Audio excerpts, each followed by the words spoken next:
ఎన్టీఆర్ జిల్లా Kondapalli chairman, vice chairman పదవులను TDP కైవసం చేసుకుంది. మైలవరం సబ్ ట్రెజరీ కార్యాలయ అధికారులు కమిషనర్ రమ్యతో కొండపల్లికి సీల్డ్ కవర్ పంపించారు. భారీ పోలీస్ బందోబస్తు మధ్య తెచ్చిన సీల్డ్ కవర్ స్థానిక నాయకుల్లో ఉత్కంఠ రేపింది. సీల్డ్ కవర్ ఆధారంగా కొండపల్లి మున్సిపల్ చైర్మన్ ఎన్నిక పూర్తి చేశారు. 16 ఓట్లతో చైర్మన్ గా చెన్నుబోయిన చిట్టిబాబు ఎన్నికయ్యారు. వైస్ చైర్మన్ గా independent councillor Karmikonda Srilakshmi, vice chairman 2గా టీడీపీ కౌన్సిలర్ చుట్టుకుదురు శ్రీనివాసరావులు ఎన్నికయ్యారు. దాంతో ఎన్నో రోజులుగా ఎదురుచూసిన సందిగ్ధత వీడింది. ఈరోజు కొండపల్లి మున్సిపాలిటీ ఎన్నిక కోర్టు నిర్ణయం మేరకు ఆ రోజున 2021 సంవత్సరంలో ఏమైతే ఫలితం ఎన్నిక నిర్వహించి ఫలితం ప్రకటించకుండా సీల్డ్ కవర్లో కోర్టుకు సమర్పించారో, తదనంతరం కోర్టు కేసును విత్డ్రా చేసుకున్న తర్వాత కోర్టు ఆదేశానుసారం ఈరోజు ఆ రోజు జరిగిన ఎన్నికని ఫలితం ప్రకటించమని కోర్టు చెప్పిన మేరకు ఈరోజు ఆర్డీఓ గారు ఫలితం ప్రకటించారు. దాంట్లో ఆ రోజున తెలుగుదేశం పార్టీకి 16 ఓట్లు, వైసీపీకి 15 ఓట్లు రావడం జరిగింది. అదే ఈరోజు ప్రకటించారు. సరే, వైసీపీ వాళ్ళు అభ్యంతరం వ్యక్తం చేశారు. ఏమని, ఎంపీ గారు ఓటు తీసేసి ఇక్కడ లెక్క వేయాలి అని. దానికి వాళ్ళు కోర్టుకు వెళ్ళి ఉండాలి. ఇప్పుడు కోర్టులో కేసులు విత్డ్రా అయ్యి ఎలక్షన్ కమిషన్ వారు ఎన్నిక నిర్వహించమని చెప్పి ప్రకటించి 4 రోజులు దాటింది.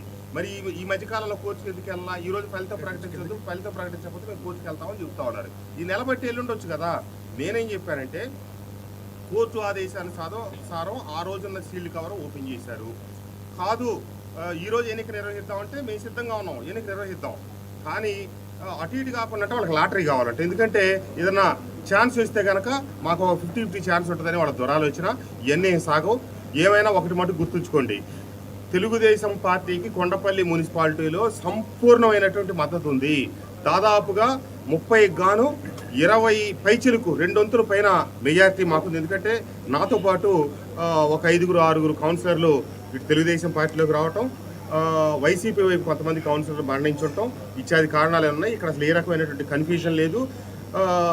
ముందు మొన్న వారం 10 రోజుల క్రితం ఒకసారి ఎన్నిక జరుపుతామని వాళ్ళకున్న సాంకేతిక కారణాలతో ఆ ఎన్నిక నిర్వహించడం మళ్ళీ కొద్దిగా ఆలస్యం, మళ్ళీ నోటీస్ ఇచ్చి ఈరోజు నిర్వహించారు. ఈరోజు కొండపల్లి మున్సిపాలిటీ ఎన్నిక కోర్టు నిర్ణయం మేరకు ఆ రోజున 2021 సంవత్సరంలో ఏమైతే ఫలితం ఎన్నిక నిర్వహించి ఫలితం ప్రకటించకుండా సీల్డ్ కవర్లో కోర్టుకు సమర్పించారో, తదనంతరం కోర్టు కేసును విత్డ్రా చేసి వైసీపీకి 15 ఓట్లు రావడం జరిగింది. అదే ఈరోజు ప్రకటించారు. సరే, వైసీపీ వాళ్ళు అభ్యంతరం వ్యక్తం చేశారు. ఏమని, ఎంపీ గారు ఓటు తీసేసి ఇక్కడ లెక్క వేయాలి అని. దానికి వాళ్ళు కోర్టుకు వెళ్ళి ఉండాలి. ఇప్పుడు కోర్టులో కేసులు విత్డ్రా అయ్యి ఎలక్షన్ కమిషన్ వారు ఎన్నిక నిర్వహించమని చెప్పి ప్రకటించి 4 రోజులు దాటింది. మరి ఈ మధ్యకాలంలో కోర్టుకు ఎందుకు వెళ్ళాలా? ఈ రోజు ఫలితం ప్రకటించదు, ఫలితం ప్రకటించకపోతే మేము కోర్టుకు వెళ్తామని చెప్తా ఉన్నారు. ఈ నెల బట్టి వెళ్ళుండొచ్చు కదా. నేనేం చెప్పానంటే, కోర్టు ఆదేశానుసారం ఆ రోజున్న సీల్డ్ కవర్ ఓపెన్